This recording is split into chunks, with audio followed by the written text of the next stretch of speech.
It's great to be back in Norway. I was here last in 2019. Back in the days, I was Transport and Maritime Minister to discuss the future of mobility. So green aviation continues to be at the top of my agenda now, as it was then. So it's wonderful to hear today about the progress that has been made in those intervening 4 years.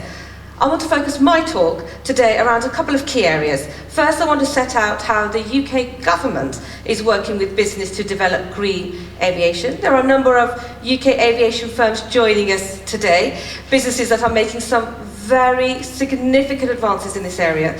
I'm sure you will forgive me if I give some of them a brief mention later on. Second, I want to talk about the importance of international cooperation in achieving our green aviation goals. That is because achieving net zero emission aviation, or jet zero, as the UK strategy is called, can only be a shared endeavour. So, why is net zero aviation such a priority for us in the UK? Quite simply, as we heard earlier, because we recognise the urgency of the situation. At current rates, aviation is expected to become one of the largest emitting sectors by 2050. It is critical that we sever the link between air travel and the rising global temperatures. The good news is that we've transformed flight before. The early evolution of UK air travel, from the biplanes that made the first commercial flights through to the first jet airliner, the British Comet, took just 3 decades. That's an astonishing rate of development, and we need to harness that same pace of innovation and expertise in our approach to net zero. Research is, of course, critical to enabling this work.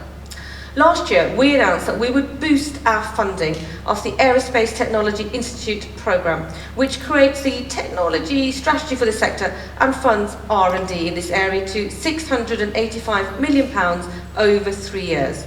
The ATI's Fly Zero study set out a revolutionary vision for the future of aviation, where a new generation of aircraft powered by liquid hydrogen can keep people connected within the CO2 emissions of conventional aircraft. We're also providing £125 million of support, matched by £175 million from industry, to fund a series of projects selected through an initiative organised by our innovation agency called the Future Flight Challenge. The challenge seeks to support the demonstration in the UK of unmanned advanced air mobility and sub-regional electric and hydrogen air services. We've recently announced 17 successful projects. Together they will share £73 million of funding to develop and demonstrate integrated aviation systems and new vehicle technologies. And we are supporting research into airport preparedness for handling hydrogen aircraft by providing £4.2 million funding for a zero-emission flight infrastructure project. We published our findings from the project's second year in March, setting out the operational changes and infrastructure requirements for airports to adopt hydrogen-powered flight.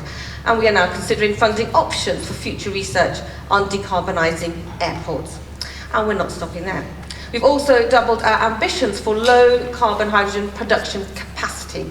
We've published a strategy in this area, setting out the major steps we need to take this decade to achieve this goal and create the right environment for future scale-up. I'm glad to say that all this work means the UK's net zero aviation industry is, if you'll pardon my use of words, definitely taking off. We're seeing zero-emission aircraft emerging, certified all-electric pilot training aircraft are in use, and there are a number of aircraft development and demonstration projects underway.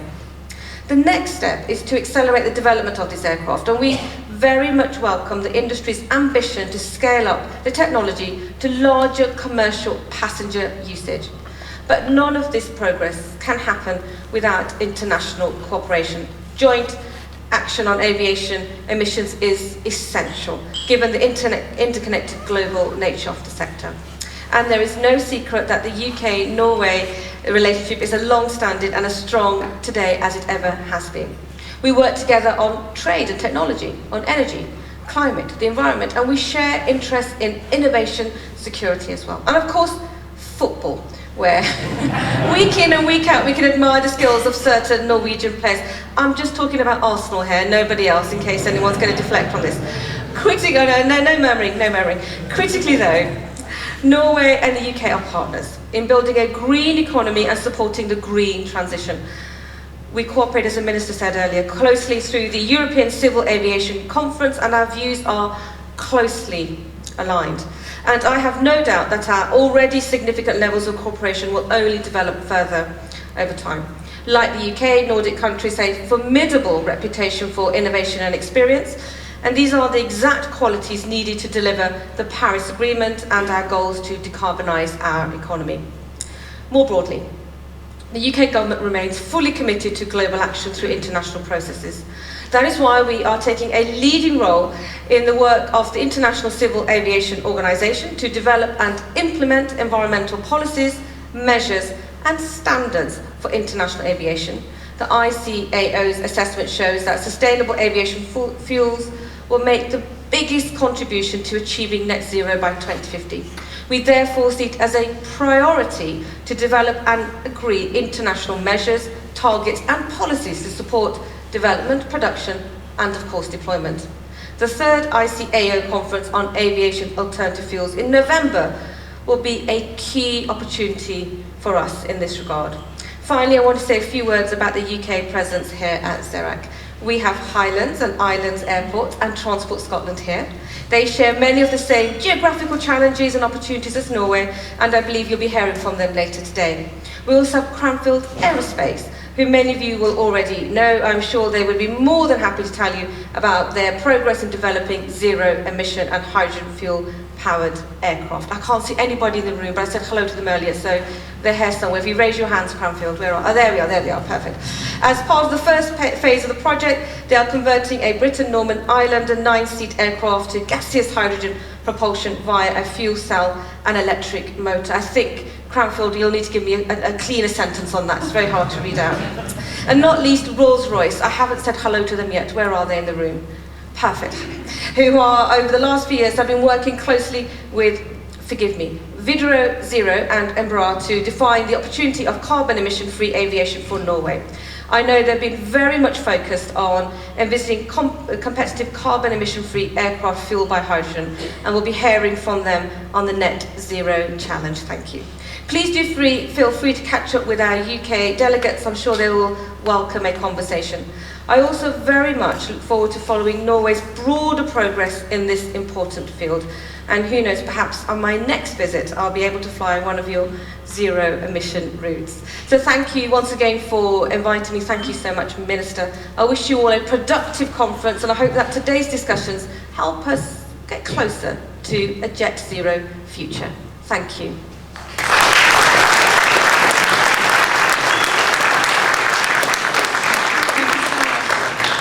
Ghani, that was inspiring. One question that I think maybe the Norwegian minister is also thinking about. To do all this is a huge job, and you need a lot of technology developments, infrastructure developments, and you mentioned some investments that you're doing. You need a lot of skilled people. Where are you going to find all those in these days when access to skilled people is so scarce? I'm wondering why it's me and not the Norwegian answering that question. The reality is that we've put in place the huge amount of collaborative work and funds to make sure that we are on pace to deliver the technology. And I would argue for our jobs, it's the people element that's always the most difficult to do. We know that we're going to require a huge workforce, and the workforce that is already in place in aviation will have to be reskilled too. So one of the things that we are doing within the ATI fund, which is just over 3.25 billion, is looking how do we create the workforce that we need. The beauty of the UK aviation sector is that it's very diverse. It crisscrosses the whole country. So we're going to have to make sure that we're focused on skilling up outside, not just London. It's going to have to be right across the country. And we have an apprenticeship program in place. So we're hoping to have 25,000 apprentices by, I think, I haven't got the dates to it, but it was a part of our strategy. We need 25,000 apprentices, and we'll be supporting the funding of those. And that's going to be absolutely key. I was recently at Rolls-Royce, actually, and they've got a stellar apprenticeship program in-house as well. And there's going to be huge demand for skilled workers, not just for aviation, but for maritime, the automotive sector, and we're all going to be competing. And the job that the sector has in supporting us in the UK, not just by promoting these 25,000 apprenticeship places, is going out to the public and making sure they understand that these are well-paid, highly skilled, clean jobs, And once you're skilled up, you can work anywhere in the country. But I believe, the Minister agrees with me, the trickiest thing to do is deliver the workforce. Thank you so much.